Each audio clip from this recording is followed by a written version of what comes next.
The Skraby Show starts now on 97.3 The Fan. Hello and welcome into the Skraby Show, January 23rd, 2025. Thank you for being here. It's been an interesting day, I have to say. Did not expect for the news that we got earlier today. I'll get into that in just a second. This was a pleasant surprise, but I didn't realize that we were going to get such great audio from Ipe Mizuhara, which is Shohei Ohtani's former interpreter who is going to prison.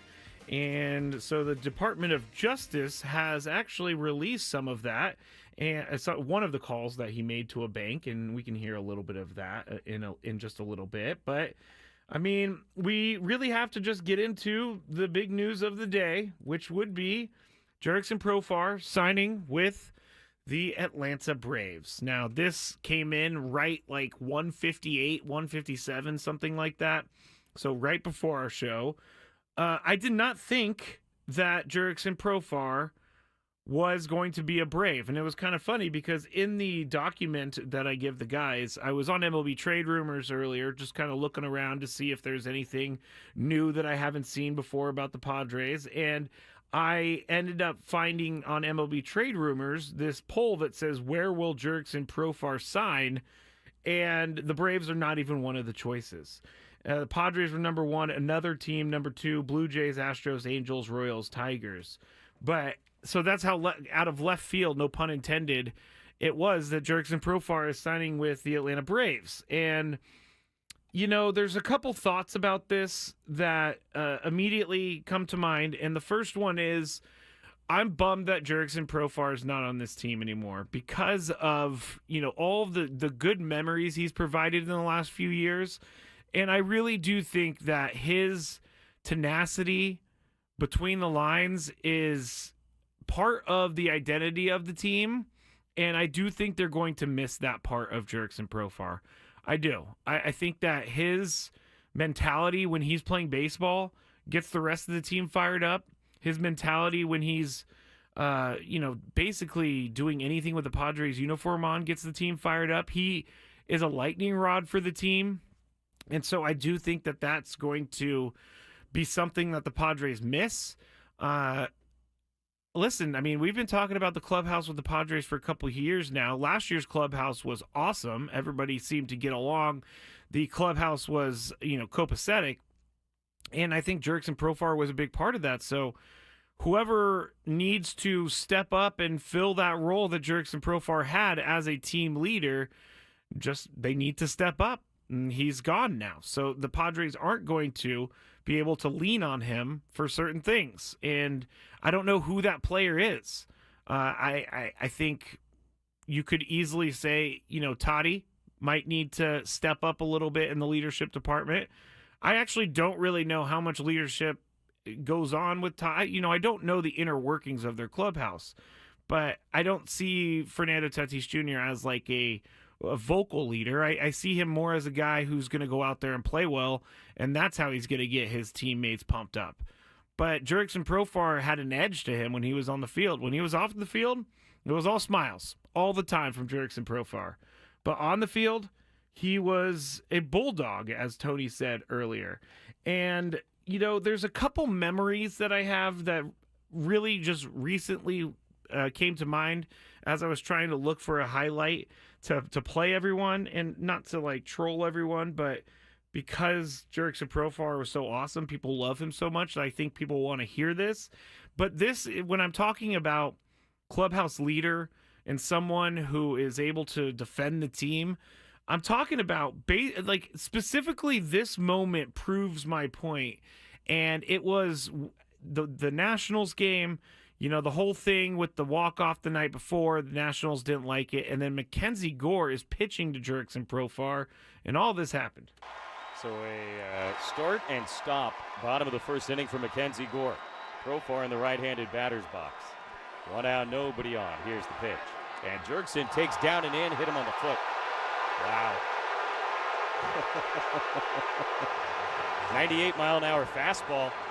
A couple of the Padres have gone to the top step of the dugout. They want an ejection. Emery has ejected someone from the Padres side. The third base umpire has just ejected somebody in the first base dugout. It might have been Mike Schilt who's saying, hey, you warned him. And then the very next pitch was so it goes on, and Jurickson Profar might have not been mentioned there, but Jurickson Profar was going, basically toe-to-toe with Keibert Ruiz in that game. And what ended up happening is Jurickson gets hit. He ends up going and getting on base, and then Manny Machado hits a home run the very next at bat, and that was awesome. And Jurickson Profar handled it perfectly because he didn't retaliate, he didn't get crazy. He kind of just stood there and was like, "Oh, that's what you're gonna do, huh?" And I liked that about Jurickson Profar. He was able to stand up for the fans when we can't do anything because we're not playing, and that's gonna be the big thing that they miss is his leadership. Now, Derek on the chat said, who should be the next vocal leader of the team? And Derek says it should be Manny. And Manny is an interesting one. We've talked about him as a leader before, and Manny's, there's nothing wrong with a style of leadership that's not, I guess, vocal and out front, but I do think when you're the highest paid player on the team, and I do think that when you are the team, I guess the team revolves around Manny Machado. We say it all the time. When Manny's going well, the team is going well. And I think that it's fair to expect some more leadership from Manny Machado. And maybe as Manny Machado gets older, he feels more comfortable doing the leader thing. And also, Manny's one of those guys who goes about his business and he just leads by example. But I don't think it's unfair for the Padres to ask Manny Machado. I don't think they're actually having this conversation, but I don't think it's unfair for them to ask Manny Machado to, maybe step up his vocal leadership a little bit. But I don't necessarily think that Manny's going to be that guy. I can actually see someone like Xander Bogaerts being that guy. He's got a winning pedigree. He's from, Boston, where standards are very high with the Red Sox. And I think that Xander Bogaerts has enough major league experience. He has enough cachet in the clubhouse to become a leader. And not saying that he's not a leader right now, but I could see him maybe taking the reins a little bit more because he does. He's the vet in the clubhouse along with Manny Machado, Joe Musgrove, and those guys. So I would like to see Manny step up a little bit more in the leadership department. I don't know exactly what that looks like, and I'm not criticizing Manny. I'm not saying that he's not a leader because he is a leader, but there is a need for a bulldog. Again, I'm going to use Tony's term, which is what he used for Jurickson Profar. Now, the contract itself for Jurickson Profar, 3 years, $42 million to the Braves. I'm extremely happy that Jurickson got his money because, I'll say it again. You only have a limited time to make money as a professional athlete. And Jurickson Profar over the years hasn't made the most money. I know he's making good money, but for someone who's been in the league 11, 12 years, he probably wasn't making the money that he wanted. So it's $12 million this year, and then 15 the next 2 years after this year. And I'm happy for him. I hope that he's able to, produce like he was. But the question that I had all offseason, and the question that I asked the guys on the show earlier was, can you expect a player who's in his, 10th or 11th season, can you expect him, well, in 10th and 11th season, and let me add that he had a career year, can you expect him for the next 3 seasons put up those numbers? Because that's what the Braves are ultimately paying him for. He's going to be playing left field for them. They want him to hit 280. They want an OPS of 839. They want 24 home runs. They want 76 walks. They want all of that. They're paying him for all of that.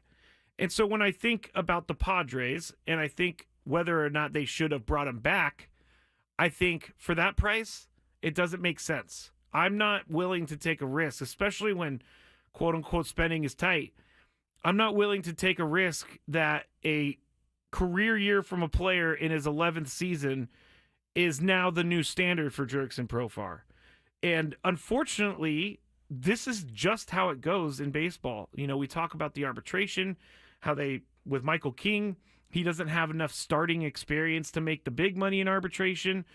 So this is a complete and total business decision.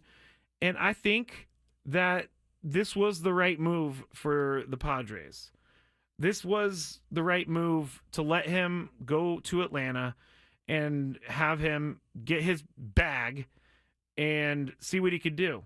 But I think it's risky to expect a going to be 32-year-old to have the numbers that he did last year. So I'm not so much angry at the Padres or anything like that because they let him walk. I'm more sad that it couldn't work out in San Diego, and I wish the best for Jurickson Profar when he's not playing the Padres. And as we said during the show, Jurickson Profar will be at Petco Park first 4 games of the year. The Braves are coming into town. They play my voice is starting to go too. They play the Braves for the first 4 games of the year, opening day, and then that Sunday night baseball game to open the season on ESPN. But I know it could be considered, maybe it could be considered something like, I guess I could be considered as a guy who is not willing to bring back guys who have worked hard for an organization because I'm willing to just let Jurickson Profar walk for some money. But I just can't risk Jurickson and hoping and wishing that he's going to be doing what he did last year, because the Padres have a very fine line this year. And as the roster is currently constructed, we can't fully judge it yet. But when we get back, I'll talk about that fine line, and I'll talk about what the Padres can't afford to have happen this year. I want to talk about whether or not they are going to be lost without Jurickson Profar. So that's what's coming up when we get back here on 97.3 The Fan. No one ever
wanted to start this segment by wishing my sister a happy birthday. So happy birthday, Kim.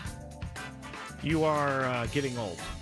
And she fully texted me back earlier saying, if I'm getting old, then you are older and way older than me. I'm not way older than her. I'm like 2 years older than her. But happy birthday to my sister. I don't know if I've ever said, that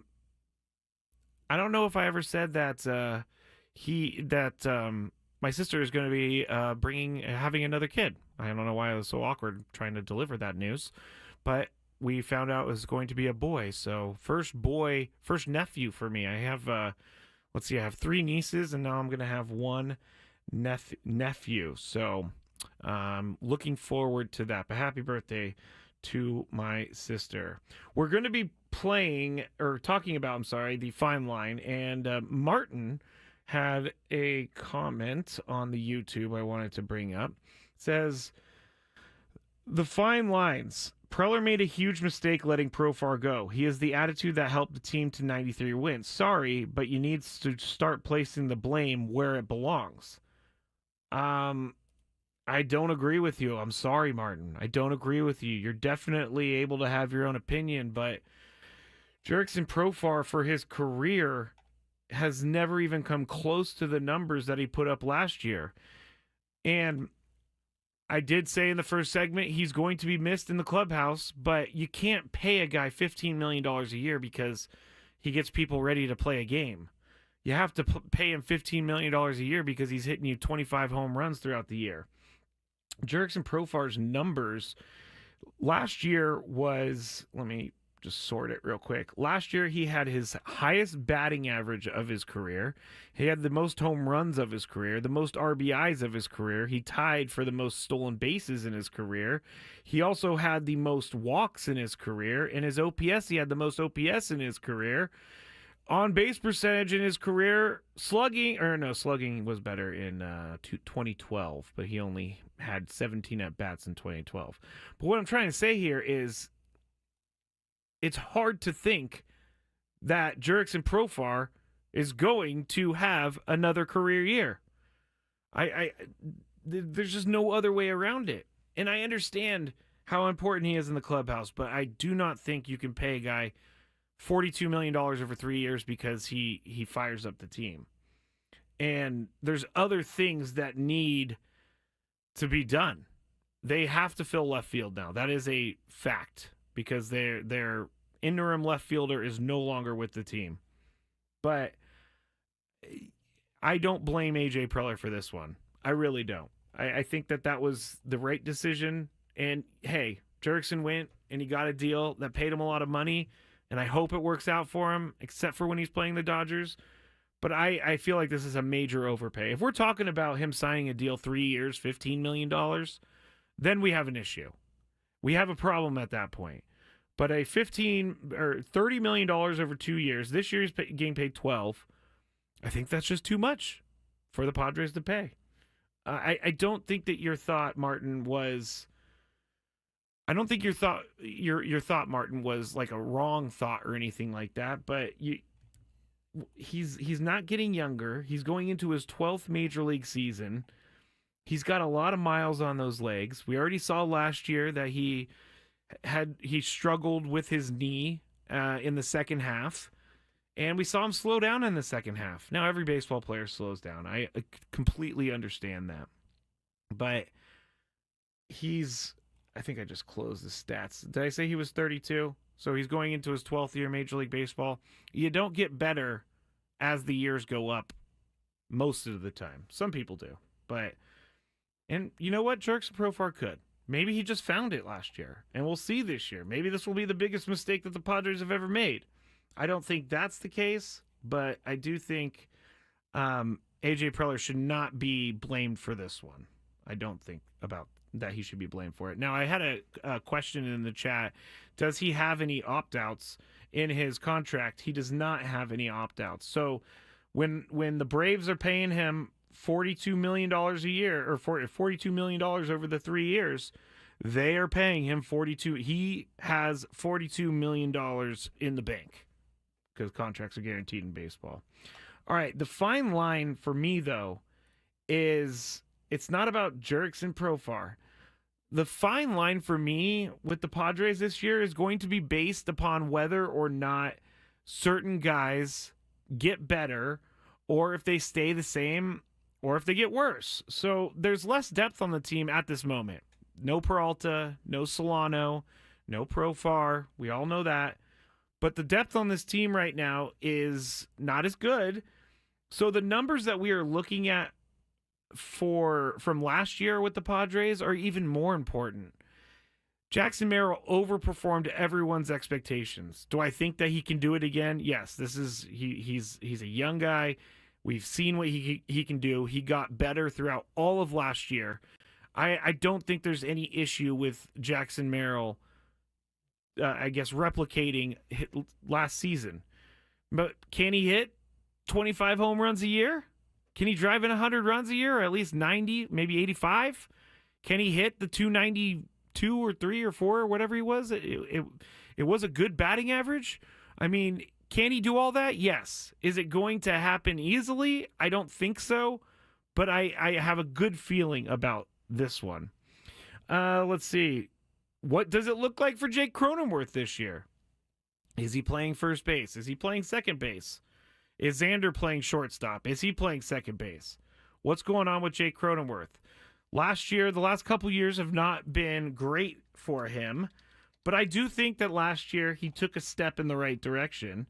And I do think that last year Jake Cronenworth was more valuable, I think, than people give him credit for.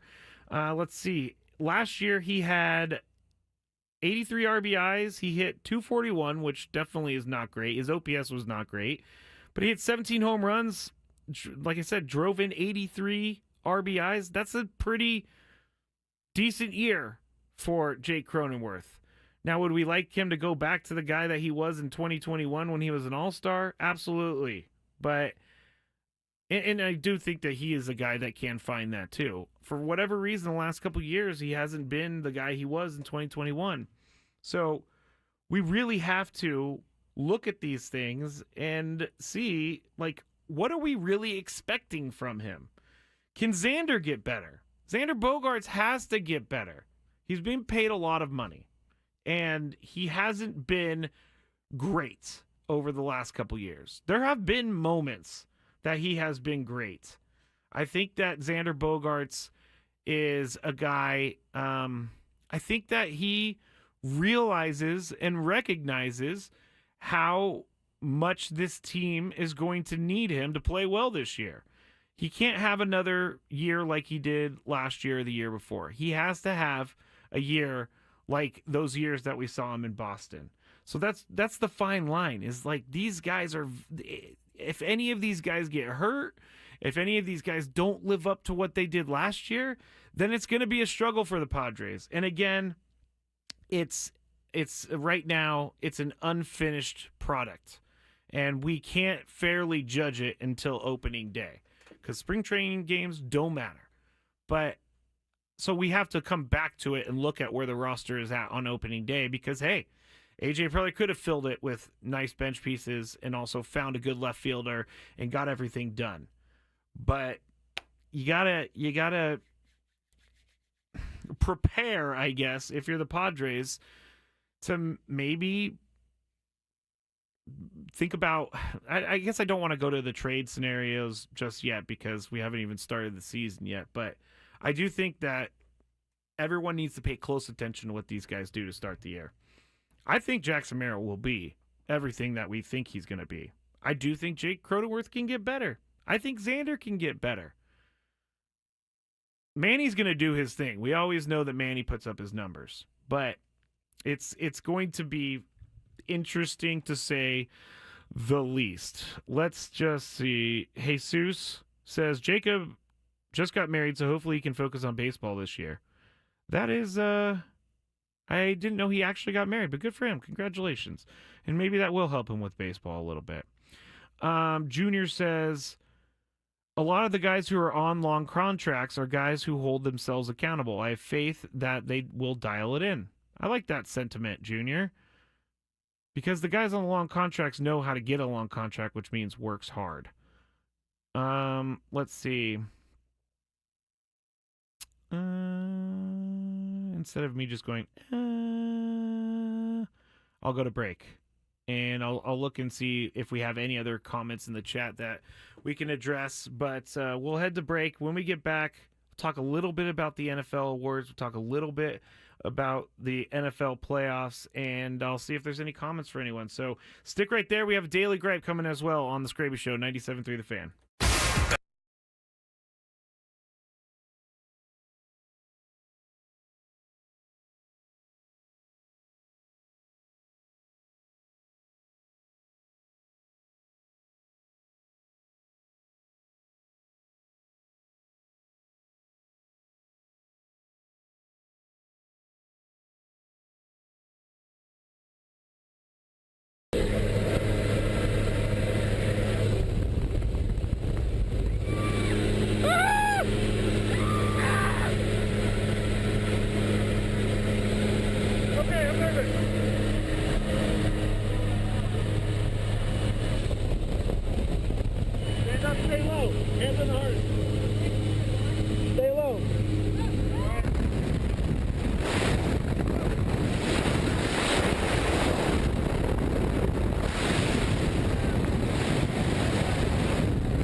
you idiot. Right. Typical tandem student right there. I tried. I wrecked your good job, buddy. Fun, huh? You need help with anything?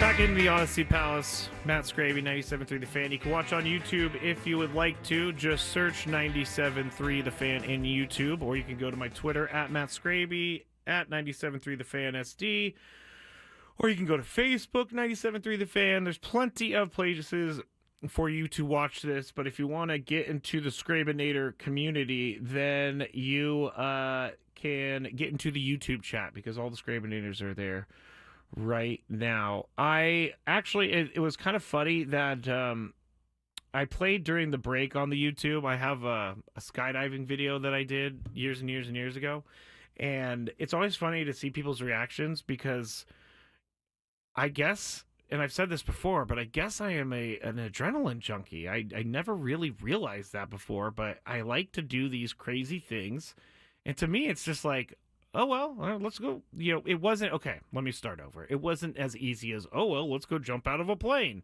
It was more like, I need to wrap my head around it. And then I had some friends that wanted to do it. And I was like, all right, let's go. Let's do this. And so I did it once. It was amazing. It was freeing.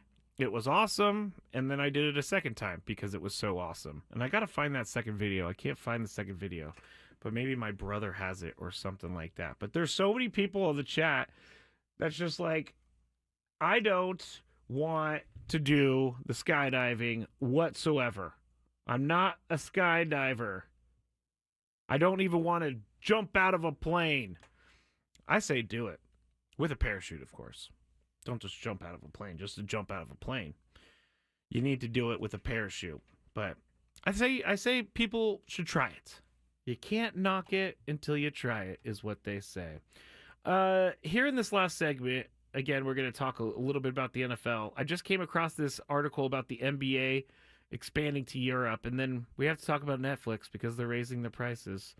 So we can talk about that too. It's very unfortunate that Netflix is, again, raising their prices, but I knew this was going to happen. Once you start paying WWE for $5 billion or whatever it was to secure the rights, and then you buy a bunch of NFL games to secure the rights, then yeah, the prices are going to go up for Netflix.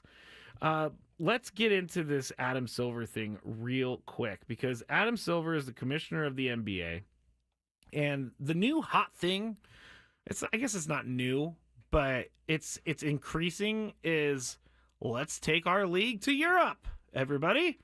And so they had a game in Paris, and Wemby went and played in that game, which Victor Wembanyama is from France, so it was very cool for him to get to go back home and all that.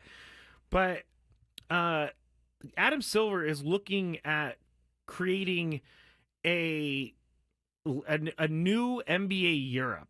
So he said, quote, while Europe continues to develop some of the very best players in the world, many of our most recent MVPs, of course, are European. We think that the commercial opportunity has not kept pace with the growth of the game. And what we do at the NBA is we run leagues. We run the WNBA. We have the Basketball Africa League. We have the G League. We have the 2K Video League. So we operate 5 different leagues, and we think it's an expertise we have. And so we are looking very closely to see if there's opportunity to professionalize the game to another level here to create a larger commercial opportunity. That is the whole point of this whole thing. We, if there's And so we are looking very closely to see if there's an opportunity to professionalize the game to another level here to create a larger commercial opportunity. I'm not sure why these American sports owners why these American sports owners don't think that America is good enough for them anymore. And the NBA, it does make a lot more sense to have an NBA Europe league because of, like he said, all of the players that are now coming out of Europe coming to the NBA. So it does make somewhat more sense. But the NFL trying to establish a European division with 4 teams is ridiculous. And it's all about money. If you listen to the Skraby Show enough, you know one thing. I hate it when things are done because it's going to make someone some money. And that's all this is. It's a money grab. I don't believe it when Adam Silver says, we could grow this game worldwide. I don't think he cares about growing the game. I think he cares about making money and making the owners money. It's just, no. It's just, I think Adam Silver has some good ideas. And although this one isn't as bad as the NFL idea to move to Europe, I do think it's like, when do the American fans, us, when do we start getting tired of a league who doesn't care about us anymore? They already have us. They already have our money. So why are they going to cater to us anymore? They can find other people to spend their money.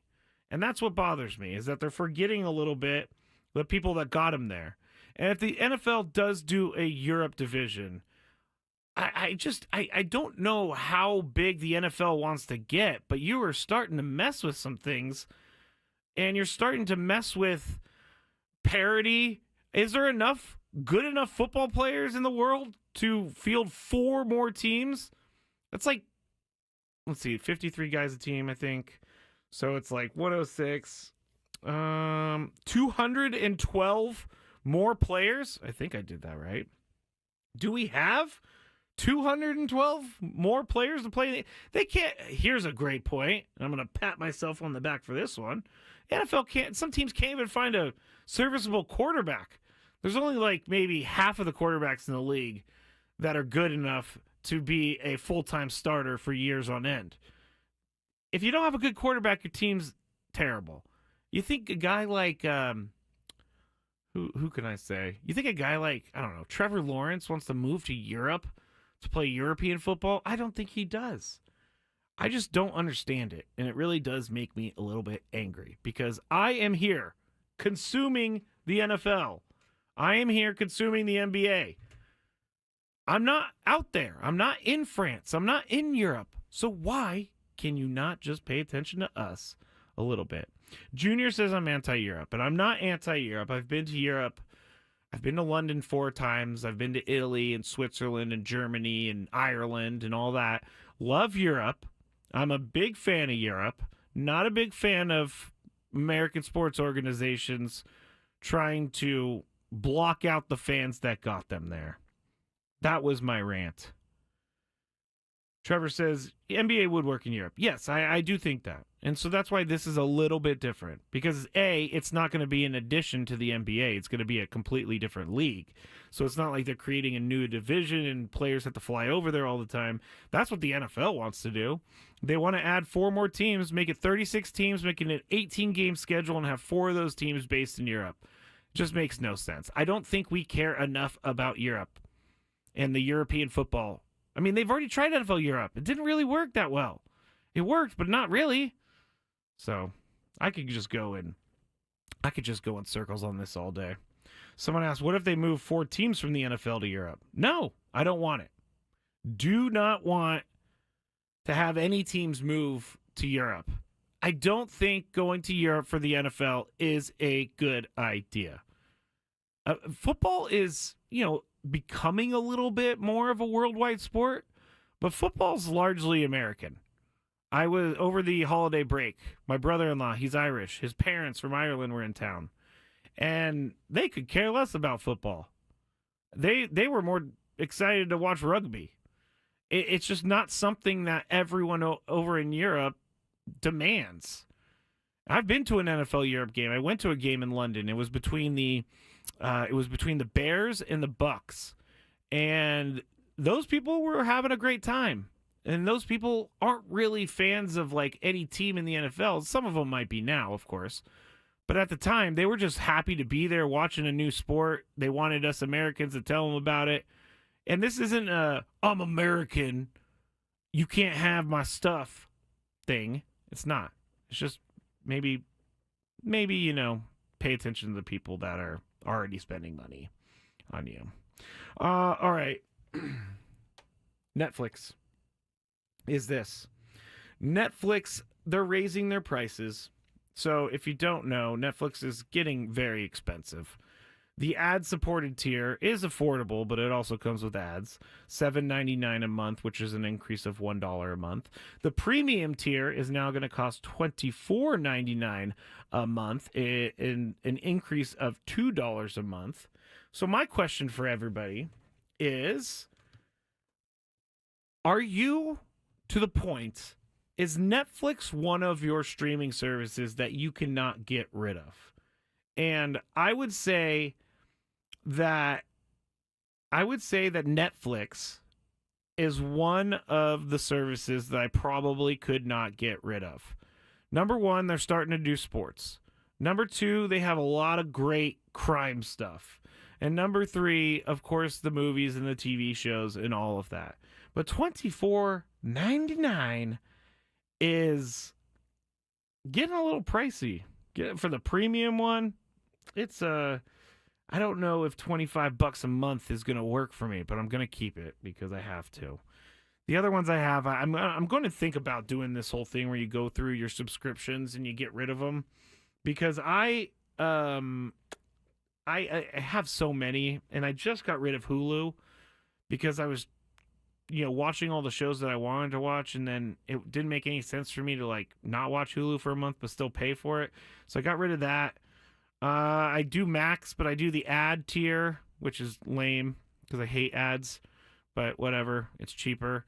And there's one I could definitely get rid of, and that would be, I think I've said this before, Shudder is a horror movie sort of streaming service, and although I love Shudder, I don't know that I need to be paying every month to see horror movies, because I can find it everywhere else.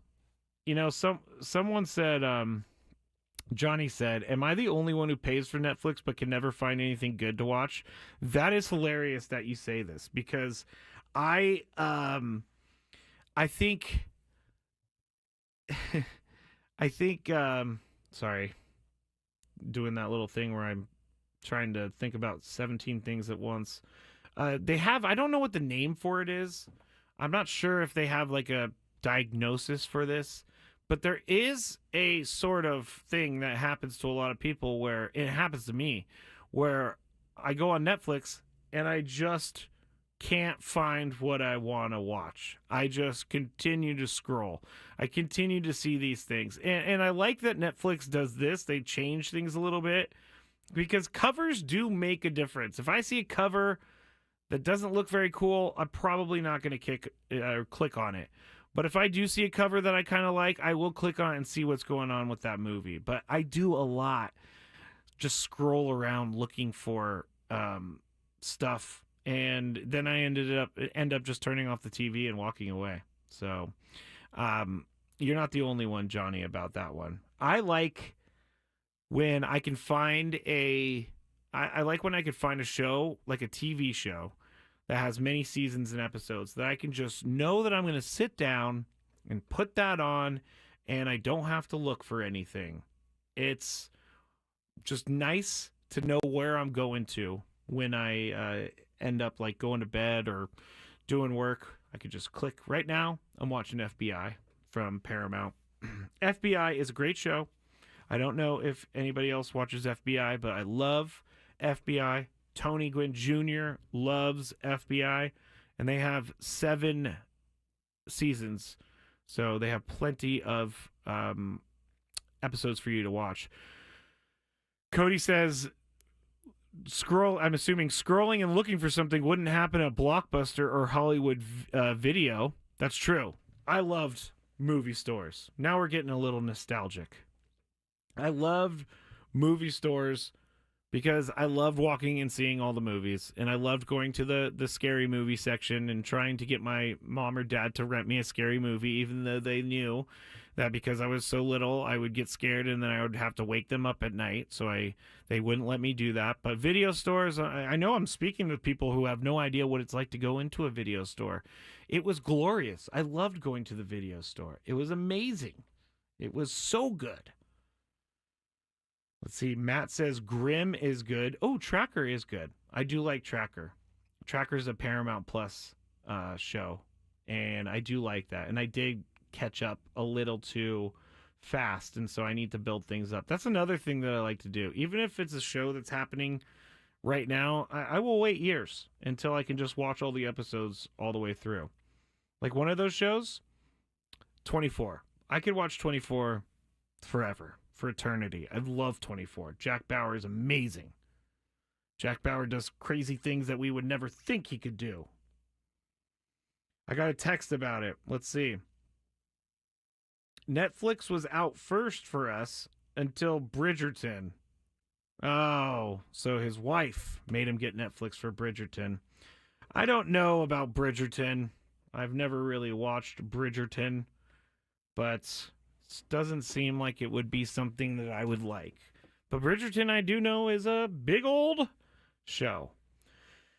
Skraby, The Agency. Oh, The Agency. I have seen that. I would like to watch that. Lioness, I have also seen that. I would like to watch that. Worth your time on Paramount Plus. Cody says 24 is so good. The one thing about video stores that's not cool is the late fees. I was always kind of the kid who was late with his movies, returning his movies and rewinding them. Because in a VCR, I mean, you gotta be kind, rewind. Come on, people. Blue Meanie says Game of Thrones. I did watch that when it was done. Didn't like the ending, but I did watch that show. There's a billion characters to keep track of. There was another show, The Sopranos. The Sopranos. Yes, I watched that show. Love that show. The ending really was not as great as I would want it to be. But I think Chris and I have actually talked about that show, and he really loved the ending of The Sopranos. Mayor of Kingstown, I have watched that. I haven't watched the newest season, but Mayor of Kingstown was really good with Jeremy Renner. Ernie says Landman. I know people who are watching that, and it looks like it would be right up my alley, so I will probably watch that one day. Cody says Narcos. I did love Narcos, that I got in this whole wormhole about God, why am I forgetting the drug kingpin's name in Narcos? I love Narcos. I had Pedro Pascal, and they were trying to, gosh, why can't I think of the guy's name? Someone on the chat is going to give me this name. It's a very famous guy, and I can't remember his name right now, but it was like a true story of trying to find him, and he was in hiding for a long. Pablo Escobar. Jeez, I can't believe I didn't remember his name. But yes, it's all about Pablo Escobar. At least the first season is about Pablo Escobar and how they went and tried to catch him and how they tracked him down and all that stuff. It's a really, really good show. Jose says Tulsa King. I've never seen Tulsa King. I think that's a show with Sylvester Stallone, if I'm not mistaken. Javier says The Blacklist. All right, Javier. I have watched The Blacklist. I do love The Blacklist. It gets a little crazy at the end, but what show doesn't after like 8 years or whatever? Someone said, "Did you ever watch The Following, Skraby?" I'm looking to see what The Following is, because it does sound like The Following. The Following. Yes, I have seen The Following. Kevin Bacon. Yeah, it's good. I recommend that one for everybody else. All right. I just spent the last 15 minutes talking about Netflix and ranting about the NBA going to Europe. You know, what else would you get on the Skraby Show? What's annoying Skraby today? Let's find out. It's time for the Daily Gripe. I also got a Boardwalk Empire shout out. I have seen Boardwalk Empire. It's been a little bit since I watched it, so I'm not 100% remembering it, but I do know that I did watch it, and what is his name? Steve Buscemi's in it, which I do love him. So, have I seen Hackers? I have not seen Hackers. I'm gonna have to look that up. Okay, my daily gripe is actually not really a gripe at all. It's more of like an annoyance of myself. So I am really bad at taking my medication. I have to take medication for mental health and all that stuff. I'm not afraid to admit it, but I'm really bad at taking it, and I'm really bad at remembering. I guess I'm not. I guess I shouldn't say I'm really bad. Like 99 times out of 100, I take it. But on days that I don't, like yesterday, I was a little bit more antsy. And maybe I was a little paying attention a little bit too much to what everybody else was saying about me. So my daily gripe is, come on, dude. You can't miss out on your medication because that is dangerous. Very dangerous. You should not do that. So there is my daily gripe for today. All right. Someone says, are you getting sick? And I don't know, but my throat does hurt a little bit. I think it's because of the warm weather outside. But we'll see. I'll get back tomorrow. Chris was sick the other day, so you never know if he passed it along to me. I don't think so. But I appreciate everybody being here with me. I'm sorry about Jerks and Profar, everyone. Hopefully our little movie talk here at the end kind of made you forget for 15 minutes or so. We'll be back tomorrow. The countdown, all that good stuff. Gwen and Chris, Benwood 6 a.m., Annie Nelson 10 a.m., 97.3 The Fan. Good night.